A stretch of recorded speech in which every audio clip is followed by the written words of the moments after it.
안녕하세요. 김주겁의 경제부동산입니다. 구독과 알림을 하면 2시에 방송이 자동으로 뜹니다.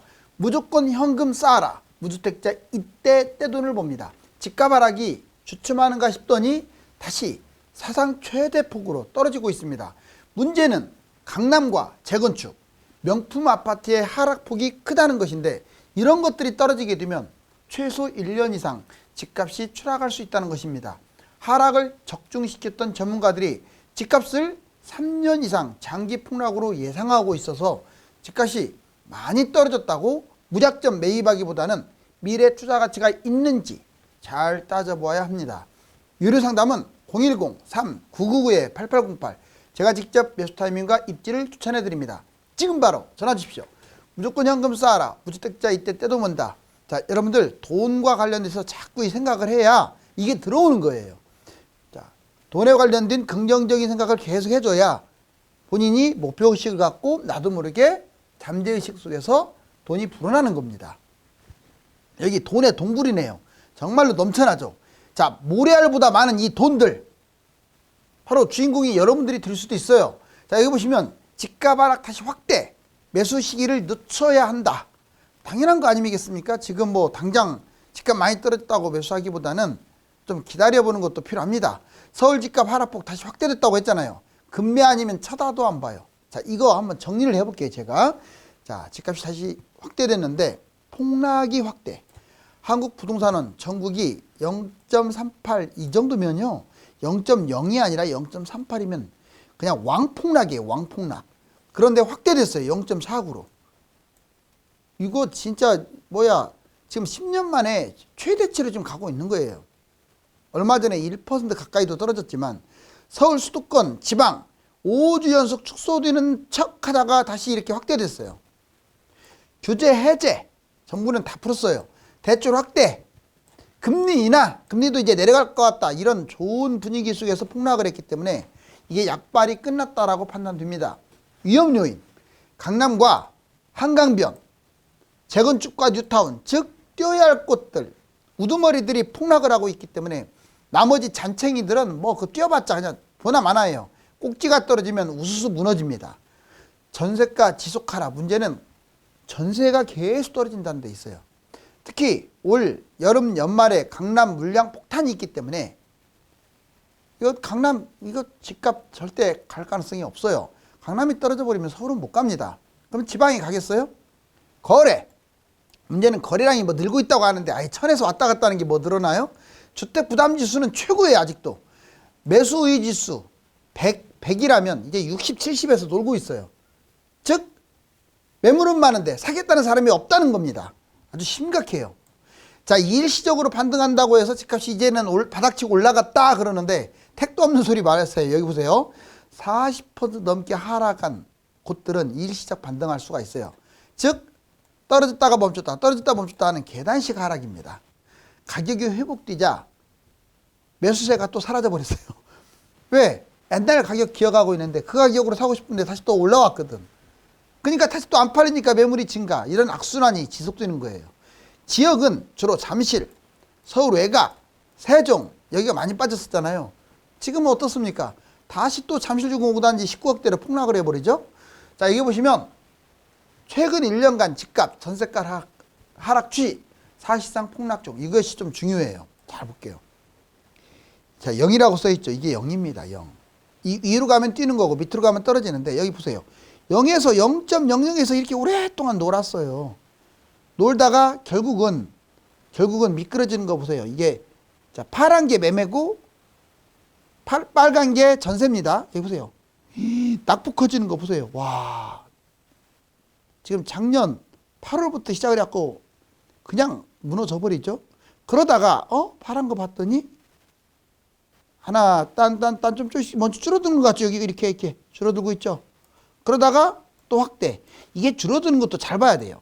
여기에서 노는 게 아니라 한참 아래. 여기는 다 폭락선이에요. 폭락선 이만큼은.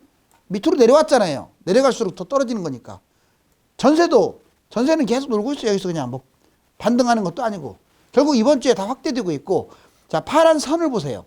선을 봤더니 계속 내려가는 것으로. 그 다음에 빨간 선, 전세도 계속 내려가는 것으로. 이 지금 빨간 박스권을 잘 보시면 많이 엄청나게 폭락한 게 소폭 줄어들었어. 하락폭이. 그러다가 다시 확대 중이에요. 실질적으로 전국 저번 주보다 이번 주 하락, 그 다음에 수도권 저번 주보다 이번 주 더 하락, 지방도 서울도 전반적으로 봤을 때 0이 여기인데 이렇게 떨어지고 있는데 무슨 집값이 올라간다고 호들갑을 떱니까? 아직도 지금 엄청나게 추락하고 있잖아요. 집값 상승 언제부터일까? 이것도 잘 보자고요. 자, 서울 집값 바닥은 언제? 진짜 궁금합니다.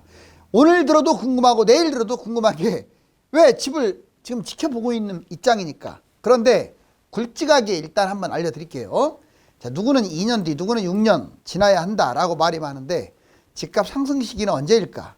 먼저 2026년 이후다. 자, 뭐 대표적인 몇몇 전문가들 다 뽑아볼게요. 자, 이현철 29년 이때나 상승한대요. 아직도 많이 남았네요. 하락 후에 계속 떨어지는 건 아니고 폭락한 후에 장기 정체가 가겠죠. 예전에 경기도 인천이 10년간 안 뛰었다고 했잖아요. 4, 5년 폭락하고 조금 회복하다가 정체. 그런 모습을 간다 이 말이죠. 자, 한 번 더 2026년 상승. 2, 4년 동안 하락 전망. 김경민 26년 상승. 역시 24년 하락, 25년부터 정체. 결국은 4년 지나야 올라간다. 이 사람들의 하락장을 다 맞췄던 사람들의 공통점이. 그런데 이 전망을 그래서 신빙성이 더 있다는 거죠. 자, 이번에는 2024년 최소한 내년 이후에 이렇게 장기 폭락한다. 개인적 생각으로는 장기 폭락한다 이런 전망은 안 하는 게 좋아요. 왜? 지금 한 치 앞도 모르는 상황에서 지금 금리, 경제, 그 다음에 해외 집값, 심리 지수, 정부 정책 이런 변수가 많은 상황에서 이걸 사이클만 가지고 이렇게 무조건 장기 폭락한다.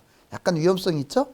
그런데 24년 이후 내년부터 하락한다. 김기원 24년 하반기부터 상승한다. 하락한다가 아니라 상승한다. 자, 그리고 또는 정체한다. 제 입장은 변함이 없습니다. 확률적으로 내년에 서울은 올라가고 기타 지역은 3년 빠질 수도 있고 10년 빠질 수도 있어요. 뭐 냉정하게 말하면 정체가 되겠죠. 즉 서울하고 경기도 지방을 똑같이 보지 마시려고요. 똑같이 보지. 다 달라요.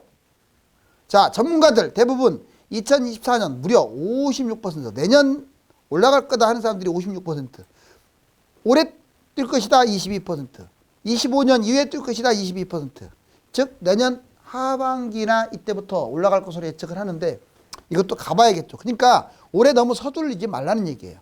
그런데 23년에 뛴다. 상반기라는 얘기도 안 해요. 하반기 때.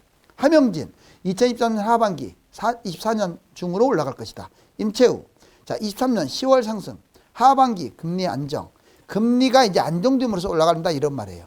대부분의 상승자 아직 정신 못 차리고 올해부터 무조건 뛴다. 저도 하반기 특히 여름은 관심을 가져야 한다고 방송을 했죠. 자, 이제 강남과 재건축 하락 집값 계속 하락한다는 증거. 강남이 떨어지면요 이거 심상치 않은 거예요. 그리고 재건축이 떨어진다.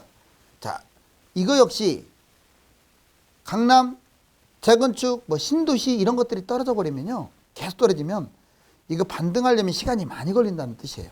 즉 올해 중으로 뛰기가 쉽지 않다. 여기 보시면 강남 불패 안 통한다. 반포, 일원, 개포 지금 강남 서초 다 포함되네요. 일제히 하락. 자, 강남 재건축 수도권 볼까요? 강남 도곡레슬 대형인데 41억이 14.5억이나 빠졌어요. 엄청나네요. 어떻게 된 게 41억짜리가 26.5억. 잠실유공 5단지. 자, 전용 82. 자, 28.7억이 9억이나 빠져갖고 19억대로 지금 결국은 10억 가까이 빠져서 잠실유공 5단지도 또 붕괴됐죠. 자, 그 다음에 일원동의 목련타운. 자, 대형이죠. 99.79. 25억이 7억 빠져서 18억. 세상에 20억대 중후반짜리가 10억대로 다 지금 붕괴되고 있는 상황. 재건축 볼까요? 자, 반포주공 1단지. 이 반포는 대장주죠. 자, 72.51. 약 37억까지 갔던 게 무려 11억까지 떨어졌고 25억.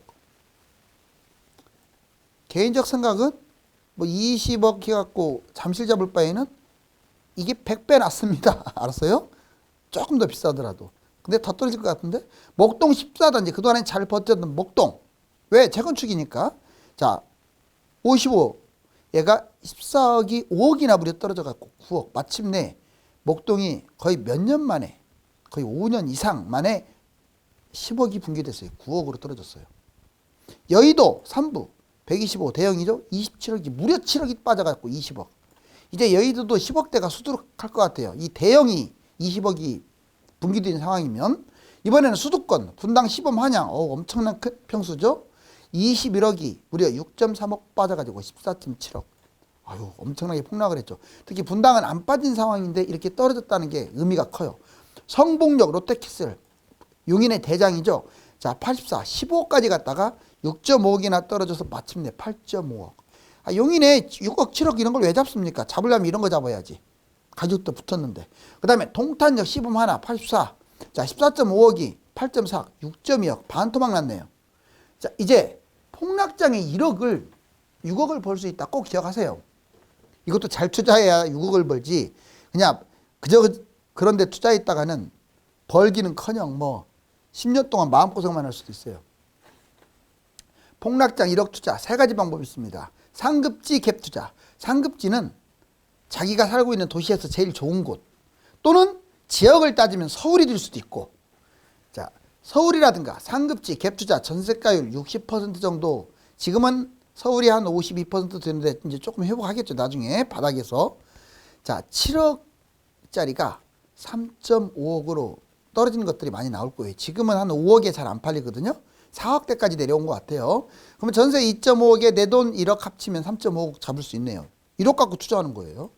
결국은 10억이 7억으로 떨어진 거 아닙니까? 자, 그러면 3.5억 이게 나중에 결국은 충분히 10억 정도 언저리로 갈 수 있어요. 7억에서 출발하니까. 그러면 6억 정도 벌 수 있습니다. 실거주 폐지됐어요. 지금 소액 자본금이에요. 주택수에서도 또 아직은 제외 아닙니다. 제외될 가능성도 있어요. 앞으로 신규 주택 하면. 어떻습니까? 이 조건이라면 2년 보유만 해도 비과세인데 1억으로 6억.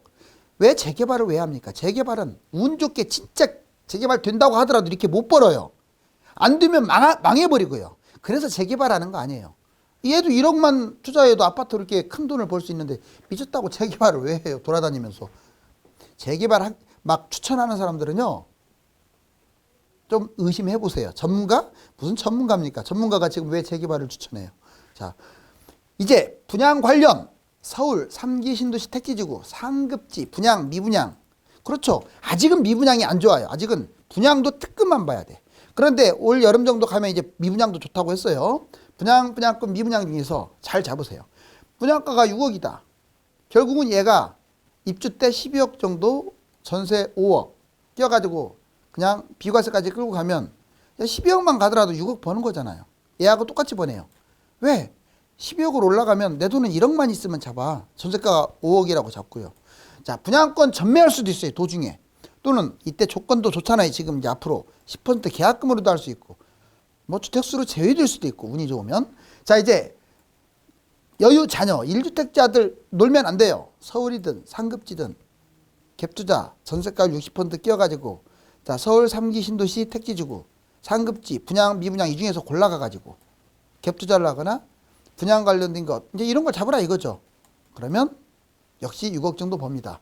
다만 자녀 이름으로 이렇게 합법적 증여를 하는 건 문제가 안 되지만, 세금이 없지만 본인이 하게 되면 대신 세금 각오해야겠죠. 2주택이니까. 그래도 해야 돼요. 은행에다 넣어놓는 게 제일 바보예요. 하락장에는. 전문가 주택 매매 전세가 반등 시점 볼까요? 아유, 여기 보시면 3에서 5% 하락할 것이다가 46%로 제일 많아요. 아직도 많이 빠질 거다. 여기에서 3에서 5%는 실질적으로 20% 정도 하락한다고 보시면 돼요. 그 다음에 전세가도 역시 3에서 5가 48%. 반절 이상이 실질적 20% 추락을 갖다 예측하고 있어요. 여기서도.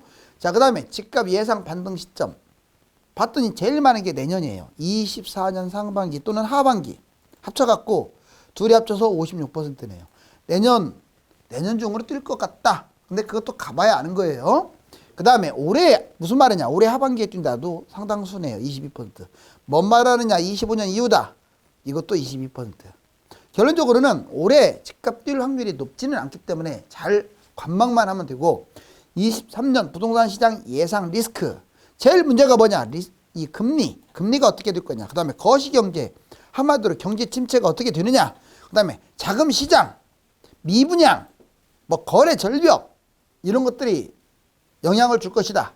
미분양, 청약통장, 가입자, 자 입주 마이너스 프리미엄 순서대로 볼까요? 금융위기 때도 이러지 않았대요. 뭔 말이냐? 미분양 매입해줘서는 안 된다. KBS 뉴스에서 아예 깠네요. 정보를. 동감합니다. 금융위기 때도 미분양을 매입 안 했는데 뭐가 잘났다고 지금 미분양을 매입해요? 지들이 할인 분양하게끔 만들어줘야지 왜 미분양을 매입합니까? 이건 진짜 비난받아도 마땅합니다. 비판이 아니라 비난받아야 돼요. 자, 미분양을 왜 매입합니까? 그렇게 되면 뭐 분양 할인도 안 할 거 아니에요. 정부가 돈 있어요. 국민 세금으로 하는 거잖아요. 여기 보시면 아무튼 미분양 보자고요. 여기 16만 가구예요. 2009년에 16만 가구. 그러던 게 지금 이제 7만 가구 돌파했는데 여기까지 가는데 이거 보세요. 올라가는 선 이렇게 올라가는 거 3기 신도시가 있어서 언제든지 10만 가구가 그냥 넘어갑니다. 자, 그리고 청약 가입자가 이렇게 줄어들고 있어요. 뭔 말이냐? 청약을 해지한다 이 말이에요. 근데 개인적 생각은 얼마 안 되니까 해지는 하지 마세요. 자, 그다음 마이너스 프리미엄 시대. 여기 보세요. 분양가 그리고 실거래가, 분양가나 최고가 기준으로 잡았을 때 다 떨어졌어요. 여기 보세요. 자, 1억 가까이 떨어졌고 여기도 떨어지고 자, 계속 다 떨어지고 있죠. 뭐 덕양구 DMC 자이 리버, 덕양구 DMC 데트로 한강, 광주 추월읍, 쌍용덕 플래티넘 광주, 경기도 양평, 뭐 서울, 동대문 이처럼 분양가 밑으로 떨어지는 것들이 이제 시작 단계라서 그렇지 올 연말 정도까지 빠진다. 분양가 밑으로 5억 기준으로 최소 1억에서 2억까지 떨어질 가능성이 커요. 당장은 아니겠지만 올 연말까지 떨어지면 1,000만 원 떨어지는 게 아니에요. 그래서 미분양 조심하세요. 돈 없는 분들 이거 피라도 좀 받고 팔려고 1,000만 원 벌고 팔려고 이렇게 하려다가 1억 2억 마이너스 돼버리면 파산돼요. 파산. 겁주는 거 아닙니다. 자, 아파트 고평가 시대 아직 멀었다. 이거 보세요. 이렇게 2012년만 해도 이렇게 상당히 많이 빠졌는데 지금 여기 이게 집값이 얼마나 지금 비싼지 알 수 있겠죠. 그렇게 떨어졌는데도 아직도 비싸요. 이게 여기까지 이렇게 내려오려면 제가 보기에는 현재 시세에서 마이너스 20%는 떨어져야 최소 현재 시세에서. 자, 그리고 주택 구입 부담 지수가 사상 최대치 여러 번 보여드렸죠. 주택 거래량이요. 보세요. 이렇게 많았다가 이제 지금 이렇게 많이 줄어들었는데 여기에서 이렇게 왔다 갔다 하는 게 무슨 의미가 있어요? 거래량이 적어도 이 정도까지는 올라와 줘야죠. 여기까지 살아나지 않으면 집값이 뛴다라고 할 수 없습니다. 자, 돈의 파도를 잘 타셔야 돼요, 여러분들. 아파트 최대 위기를 맞이했고 무주택자는 일생 최고의 기회가 옵니다. 제 방송을 지속해서 보신 분들은 누구나 부자의 길로 들어설 수 있습니다. 감사합니다.